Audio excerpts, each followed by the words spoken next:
श्री राधे राधे। भक्तों, मुझे कहना पड़ता है कि श्रद्धा सबकी एक जैसी नहीं होती।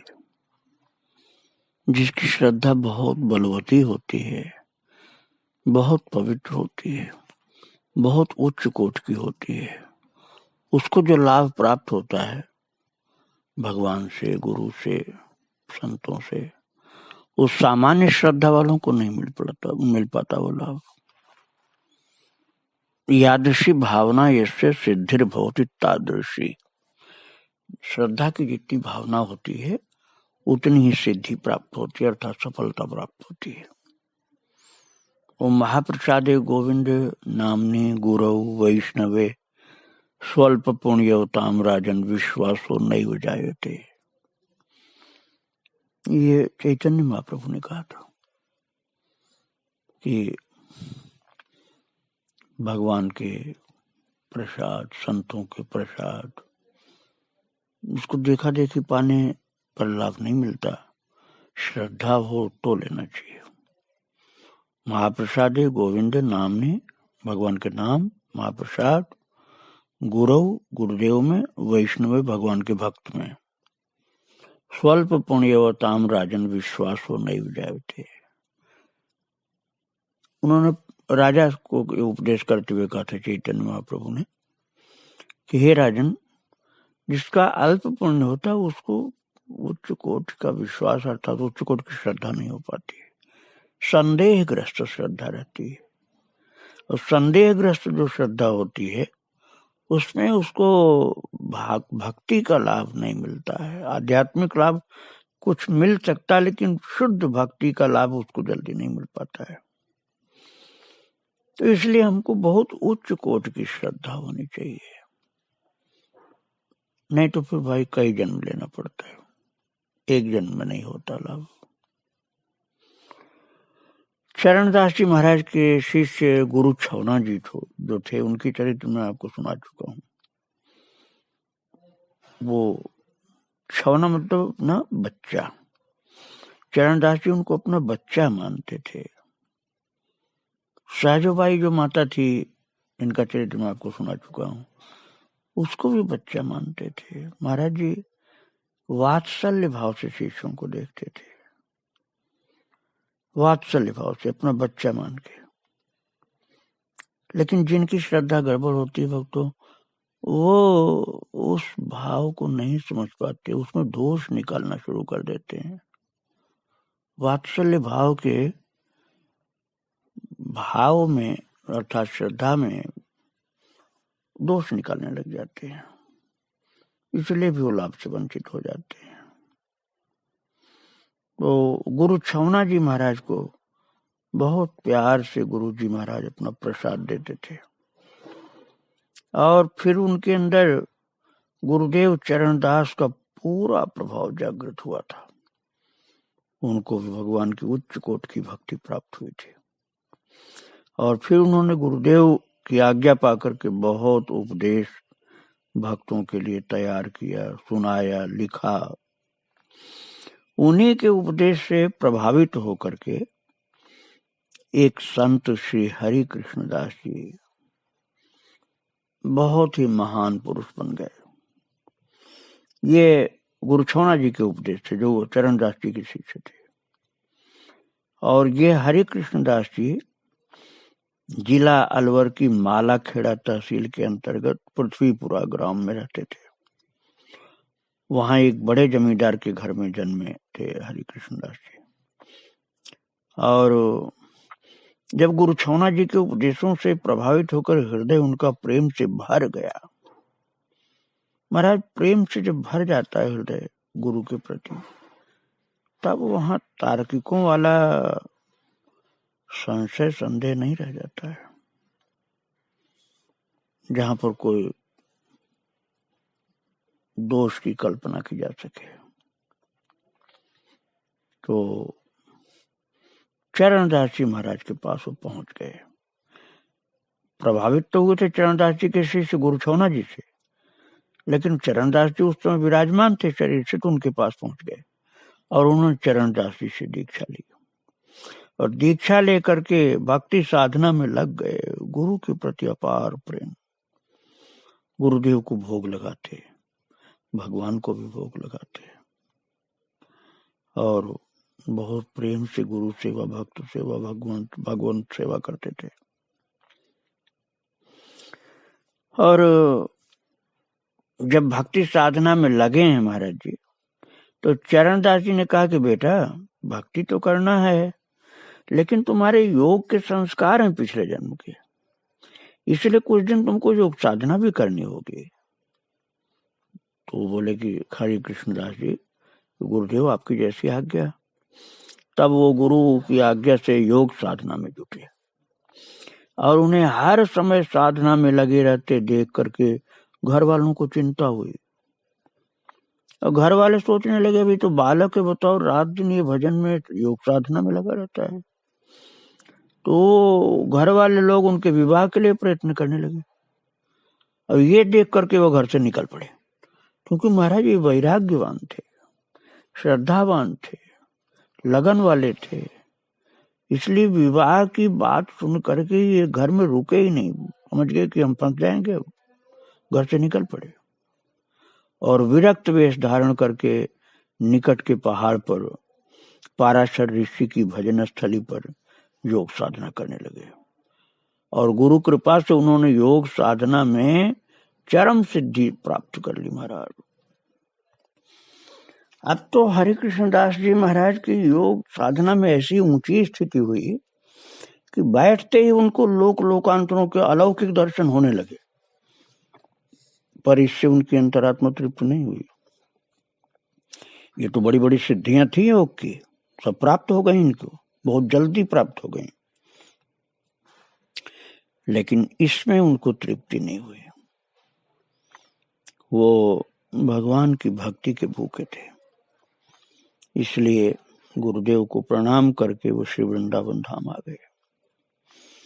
और श्री वृंदावन धाम में यहाँ यमुना तट पर योग की क्रियाओं और सिद्धियों का कभी नहीं प्रयोग किया।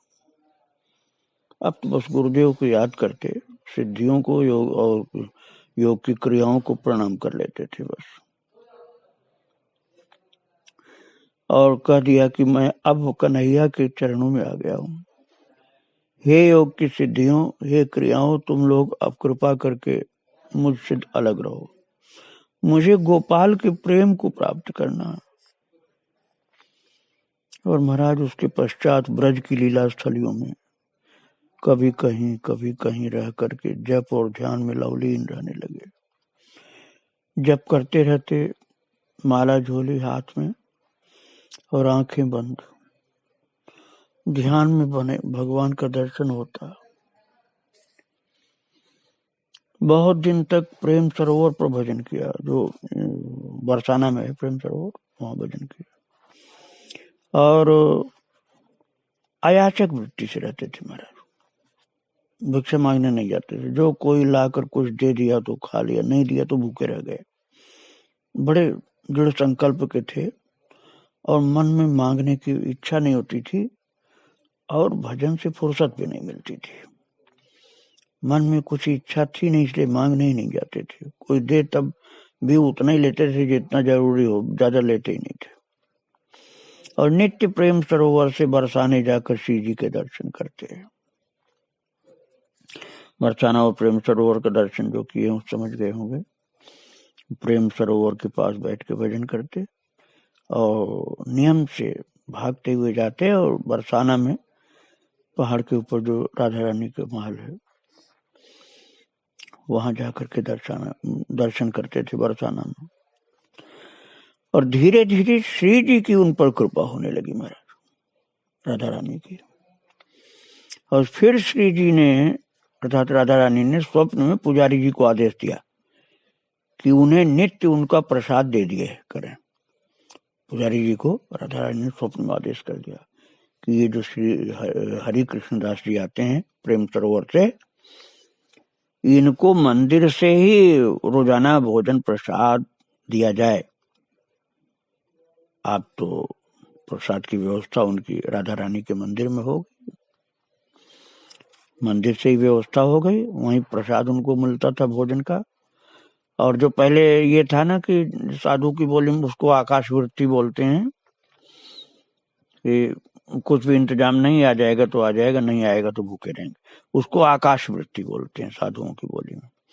तो आकाश वृत्ति पर रहने की जो उनकी आकाश वृत्ति पर निर्भर रहने की जो उनकी आदत सी पड़ गई थी, अब उसकी आवश्यकता ही नहीं रही। अब तो मंदिर से नित्य राधा रानी का कृपा भरा हुआ प्रसाद मिलता था।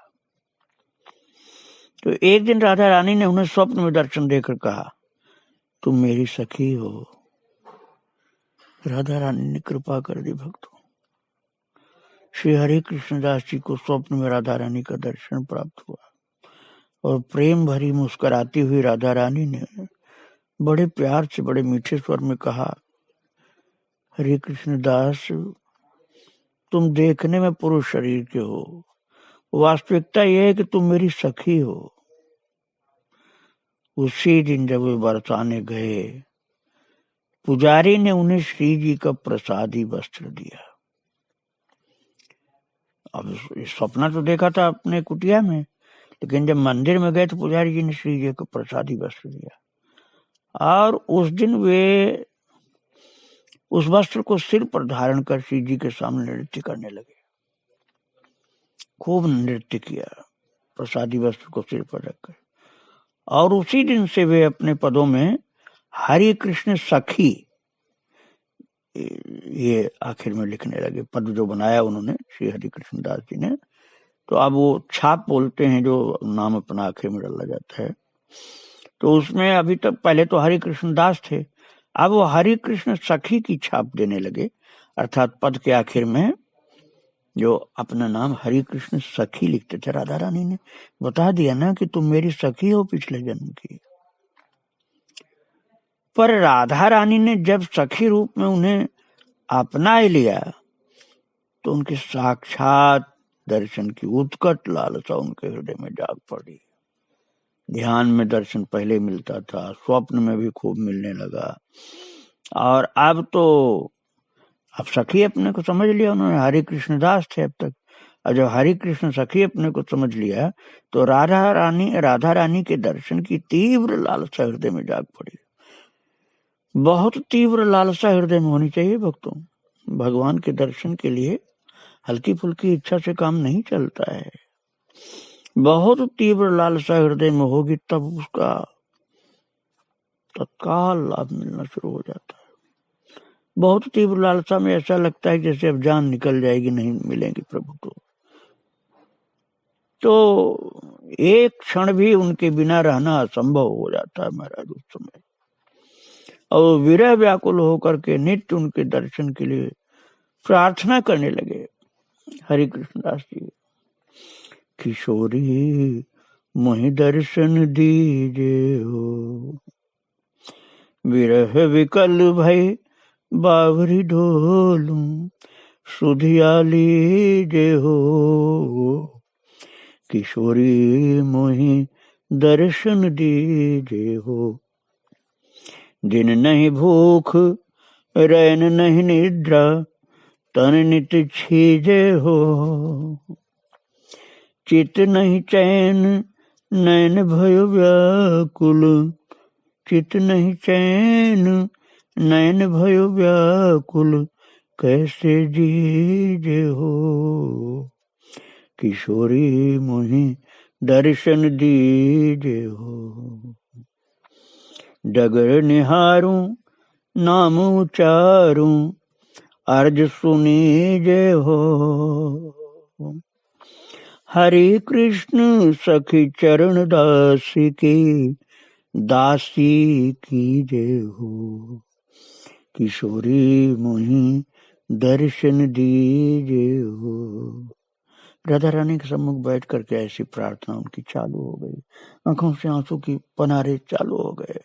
बोलती थी, रोती थी।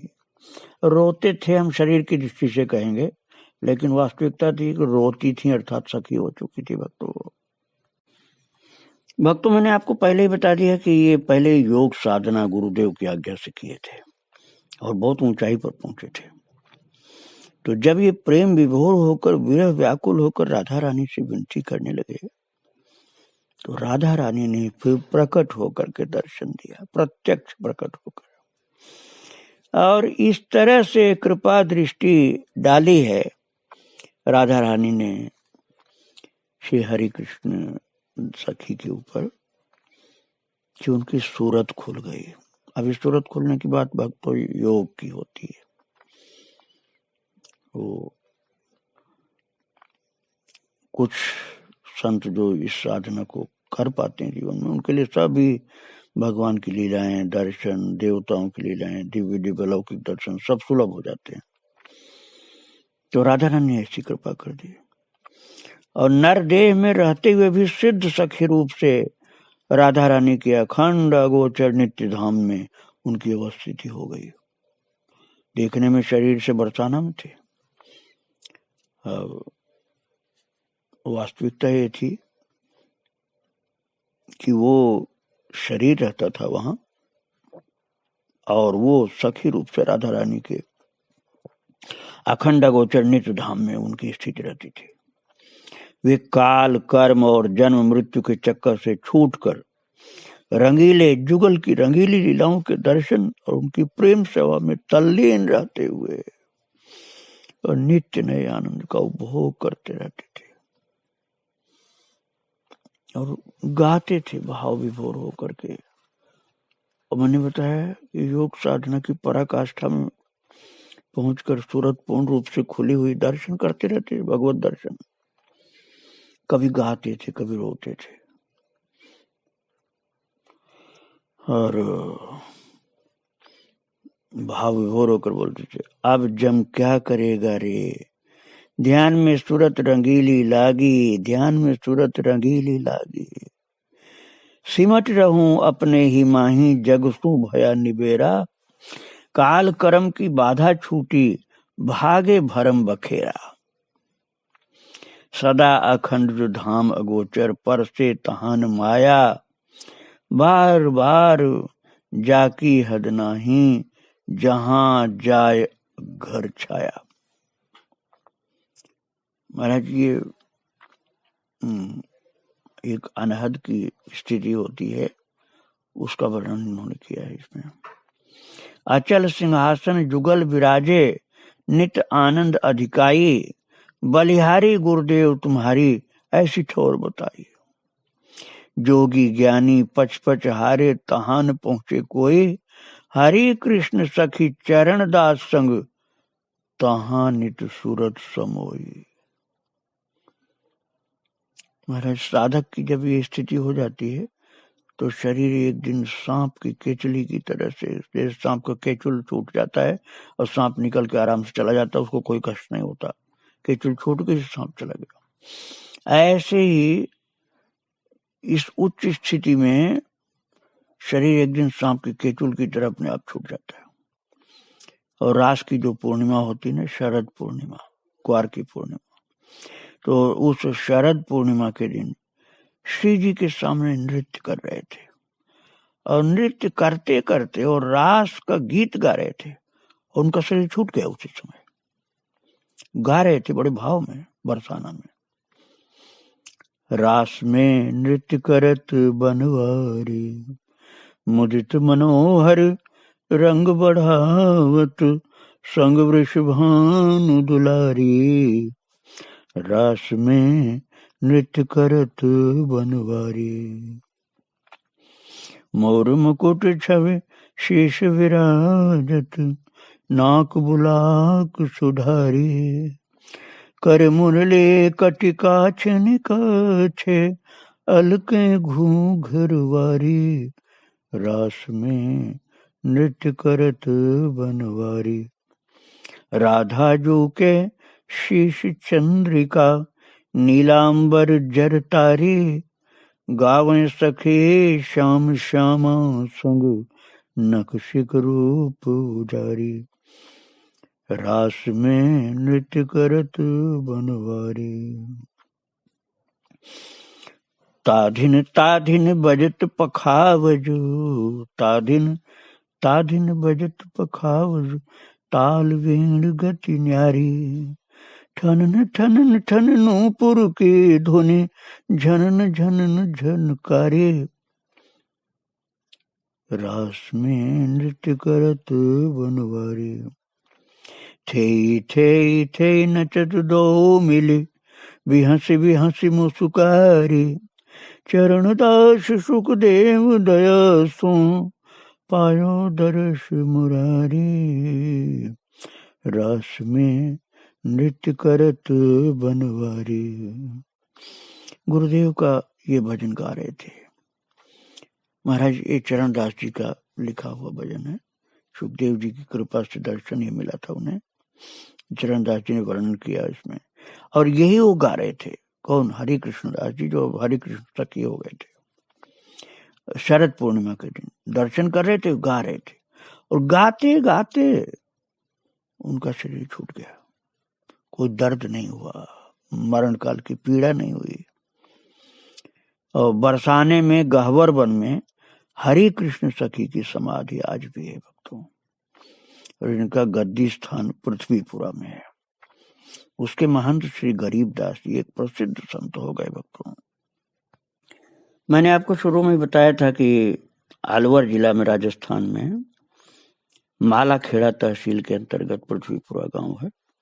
तो जो मैंने बताया वहां पर पृथ्वीपुरा जो है वहीं इनकी गद्दी है। बरसाना में गहवर वन में तो इनकी समाधि है, क्योंकि बरसाना में शरीर छूटा था। गाते गाते नाचते नाचते शरीर छूट गया, और गद्दी इनकी पृथ्वीपुरा अलवर में है। और वहां के महंत गरीबदास जी बहुत प्रसिद्ध संत हुए। कैसे महान पुरुष थे। राधा कृष्ण और उनकी रास की लीलाओं का दर्शन करते थे। गुरुदेव की कृपा से उच्च की परम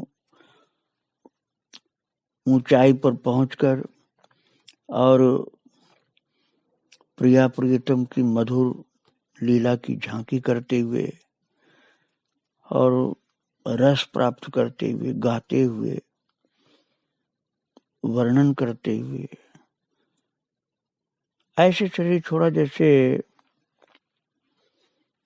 वर्णन किया गया ना रामचरितमानस में। सुमन माल जिम कंठ ते गिरत न जान है नाग। जैसे हाथी के गले से माला फूल की गिर जाए तो हाथी को नहीं पता चलता, ऐसे ही श्री हरि कृष्णदास जी को पता ही नहीं चला कि मृत्यु क्या होती है, कब शरीर छूट गया, तो भगवान के धाम में पहुंच गए वो। इनके चरणों में बारंबार प्रणाम। श्री राधे राधे, जय श्री राधे राधे।